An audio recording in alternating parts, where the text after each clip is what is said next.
Audiobook Jus Resumos, Direito Constitucional, Aula 6 Poder Legislativo e Judiciário, Processo Legislativo, Crimes de Responsabilidade, Impeachment e Estatuto da Magistratura. Olá, entusiastas do direito constitucional.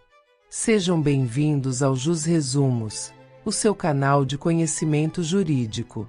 Hoje, daremos continuidade à nossa imersão nos pilares da República, explorando as fases do processo legislativo, os intrincados crimes de responsabilidade e o processo de impeachment, além de adentrarmos no Estatuto da Magistratura e suas garantias. Preparem-se para desvendar os mecanismos que regem a criação de leis e a atuação dos nossos magistrados. Vamos juntos nessa jornada de aprendizado. Fases do processo legislativo. Após entendermos as espécies de processo legislativo, vamos detalhar as suas fases. Primeira fase: iniciativa. A fase da iniciativa está diretamente ligada à legitimação do agente ou órgão político para deflagrar o devido processo legislativo constitucional. A iniciativa pode ser classificada em comum ou geral. Não há restrição quanto aos legitimados para apresentar o projeto de lei. Artigo 61 da Confira 88. Concorrente. Existe uma restrição no rol de legitimados, com atores específicos que podem iniciar o procedimento. Exclusiva. Destinada a um determinado agente, sem possibilidade de delegação de competência. Privativa. Também destinada a um determinado agente, mas com a possibilidade de delegação de competência. Vinculada. Por norma constitucional, o agente está obrigado à edição daquele ato normativo, como ocorre normalmente com as leis orçamentárias. Segunda fase: constitutiva. A fase constitutiva compreende a discussão preliminar do projeto de lei na Comissão de Constituição e Justiça, CCJ, e nas comissões temáticas pertinentes, seguida da votação no plenário da respectiva Casa Legislativa, Câmara dos Deputados ou Senado Federal. A aprovação do projeto depende do quórum específico para cada tipo de lei, que detalharemos mais adiante, na comparação entre lei ordinária e lei complementar. Após a aprovação em ambas as casas, caso não seja a casa iniciadora e terminativa, o projeto é encaminhado para a fase de sanção ou veto pelo chefe do Poder Executivo. A sanção é o ato pelo qual o Presidente da República, em âmbito federal, manifesta sua concordância com o projeto de lei aprovado pelo Congresso Nacional. A sanção pode ser expressa, por meio de manifestação formal, ou tácita, caso o Presidente não se manifeste no prazo de 15 dias úteis contados do recebimento do projeto. O silêncio do Presidente nesse prazo implica sanção. O veto é o ato pelo qual o Presidente da República manifesta sua discordância com o projeto de lei, no todo ou em parte, dentro do mesmo prazo de 15 dias úteis. O veto deve ser motivado, podendo ser político, por razões de interesse público, ou jurídico, por inconstitucionalidade. Os motivos do veto devem ser comunicados ao Presidente do Senado Federal em até 48 horas. Terceira fase: complementar. A fase complementar compreende a promulgação e a publicação da lei. A promulgação é o ato formal que atesta a existência da lei ou de uma emenda constitucional, conferindo-lhe executoriedade. A promulgação das emendas à Constituição é realizada pelas mesas da Câmara dos Deputados e do Senado Federal. Já a promulgação das leis ordinárias e delegadas é atribuição do Presidente da República.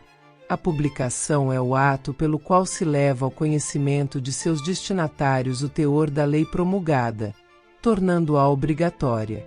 A publicação ocorre no Diário Oficial da União. É importante notar que as emendas à Constituição não são sancionadas ou vetadas pelo Presidente da República. Após a aprovação em 2 turnos por 3/5 dos votos em cada casa do Congresso Nacional, São promulgadas pelas mesas da Câmara e do Senado e publicadas. Lei Ordinária x Lei Complementar. Embora ambas sejam espécies normativas primárias, existem diferenças cruciais entre a Lei Ordinária, LO, e a Lei Complementar, LC legitimados. Para a iniciativa, tanto a LO quanto a LC possuem os mesmos legitimados comuns ou gerais, conforme o artigo 61 da Constituição Federal. Matéria. A Lei Complementar possui matéria reservada, ou seja, a Constituição Federal especifica expressamente os temas que devem ser disciplinados por essa espécie normativa. A Lei Ordinária possui matéria residual, regulamentando os temas que não foram reservados à Lei Complementar. Quórum de aprovação. A aprovação de uma lei ordinária exige maioria simples ou maioria relativa, quando presente a maioria absoluta dos membros da Casa. Já a aprovação de uma lei complementar exige maioria absoluta, ou seja, o voto da maioria dos membros da Casa. A emenda à Constituição exige um quórum ainda mais qualificado, 3/5 dos votos dos membros de cada Casa do Congresso Nacional, em 2 turnos de votação. Iniciativa popular. A iniciativa popular é possível tanto em projetos de lei complementar quanto de lei ordinária, mediante a apresentação à Câmara dos Deputados de um projeto de lei subscrito por, no mínimo, 1% do eleitorado nacional, distribuído por pelo menos 5 estados, com não menos de 0,3% dos eleitores de cada um deles. No entanto, não é possível a iniciativa popular em projetos de emenda à Constituição, PEC, em âmbito federal. O STF, na ADIM 825, entendeu que a iniciativa popular de emenda à Constituição Estadual é compatível com a Constituição Federal, encontrando fundamento na autonomia dos estados. Crimes de responsabilidade e impeachment. Adentramos agora no tema dos crimes de responsabilidade. Conceitualmente, são infrações político-administrativas praticadas por determinados agentes públicos ou políticos que ofendem valores basilares previstos na Constituição e que, por sua natureza, acarretam sanções de natureza político-administrativas, como a perda do cargo e a inabilitação para o exercício de função pública. A competência para legislar sobre crimes de responsabilidade é privativa da União, conforme a súmula vinculante número 46 do STF. Essa competência abrange os crimes de responsabilidade do Presidente da República, governadores e prefeitos. O artigo 85 da Constituição Federal traz um rol exemplificativo dos atos do Presidente da República que configuram crimes de responsabilidade, atentando contra a Constituição Federal e, especialmente, contra a existência da União, o livre exercício dos poderes, o exercício dos direitos políticos, individuais e sociais, a segurança interna do país, a probidade na administração, a lei orçamentária e o cumprimento das leis e decisões judiciais. Uma lei especial definirá esses crimes e estabelecerá as normas de processo e julgamento. O impeachment é o processo político-jurídico de responsabilização de determinados agentes públicos por crimes de responsabilidade. Podem sofrer impeachment o presidente e o vice-presidente da República, ministros de Estado, ministros do STF, membros do CNJ e do CNMP, o Procurador-Geral da República, o Advogado-Geral da União, governadores, prefeitos e comandantes das Forças Armadas.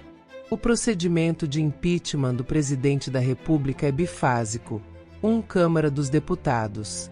Por maioria de 2/3 de seus membros, em votação aberta, autoriza a instauração do processo de julgamento do Presidente da República pela prática de crime de responsabilidade.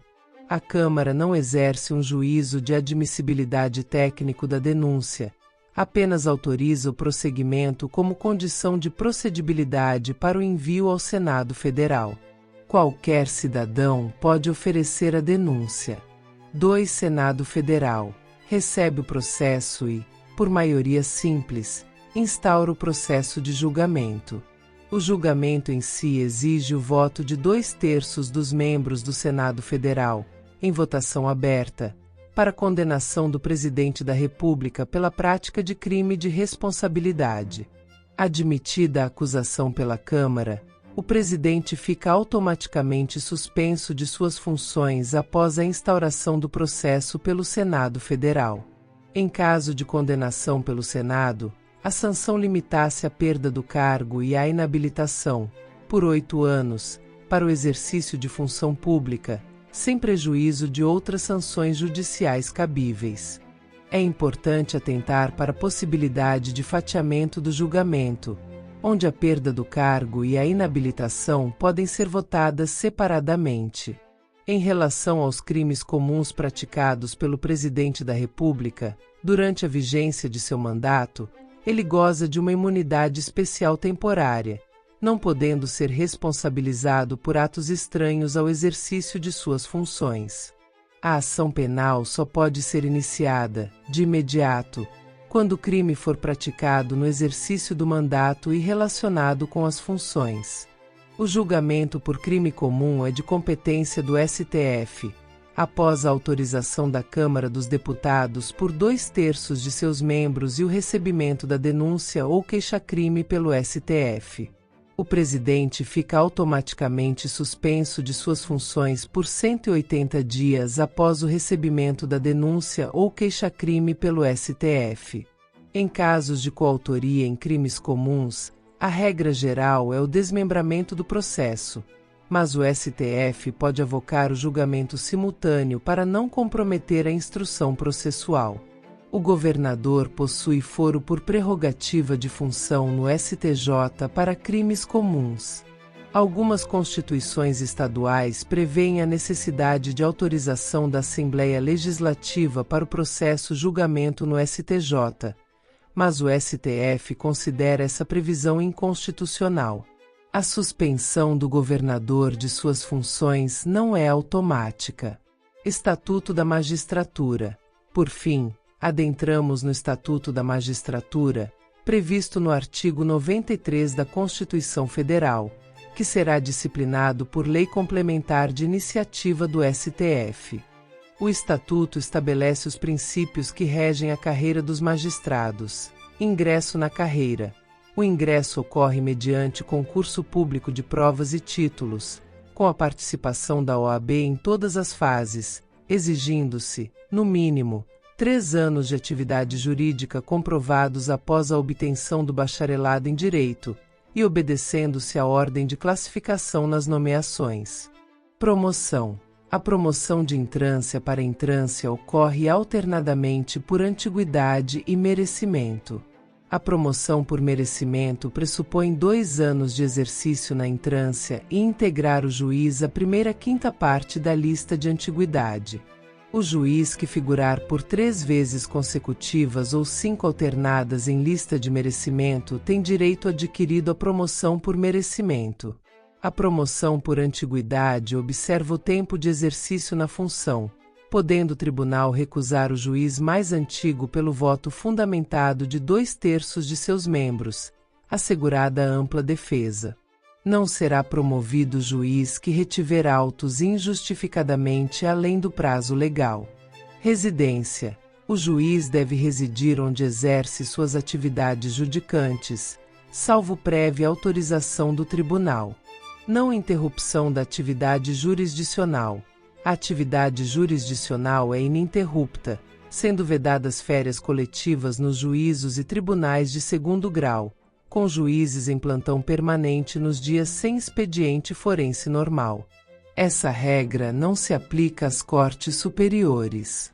O Poder Judiciário possui garantias institucionais, destinadas à instituição, e garantias funcionais, destinadas ao magistrado para o desempenho de suas funções. As garantias institucionais incluem a autonomia administrativa, para organizar sua estrutura interna, e a autonomia financeira, para elaborar sua própria proposta orçamentária, dentro dos limites estabelecidos na Lei de Diretrizes Orçamentárias. As garantias funcionais visam assegurar a independência e a imparcialidade dos magistrados. Vitaliciedade. Após 2 anos de exercício no primeiro grau, o magistrado só pode perder o cargo por sentença judicial transitada em julgado.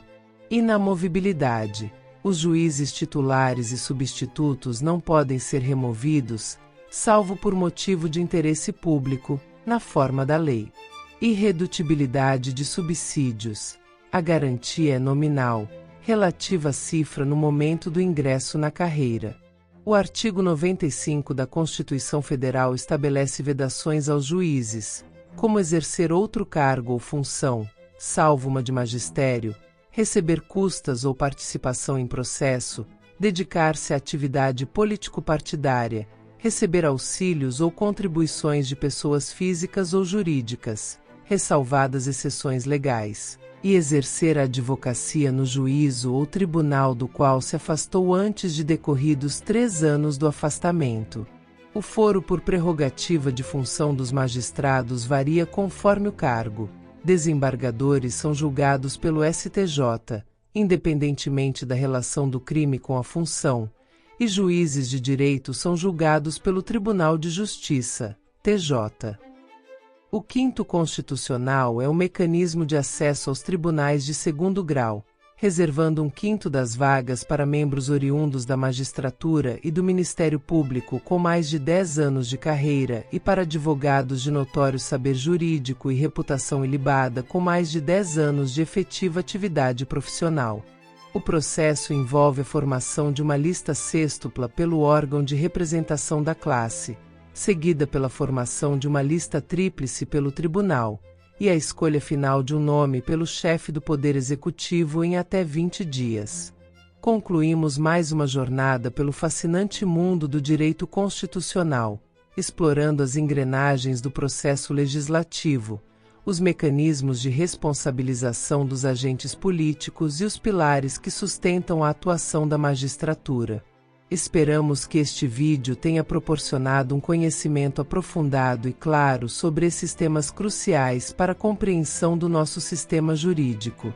Se você gostou deste conteúdo, não deixe de curtir, compartilhar e se inscrever no Jus Resumos para continuar aprendendo sobre os direitos e as instituições que moldam a nossa sociedade. Obrigado por nos acompanhar e até a próxima!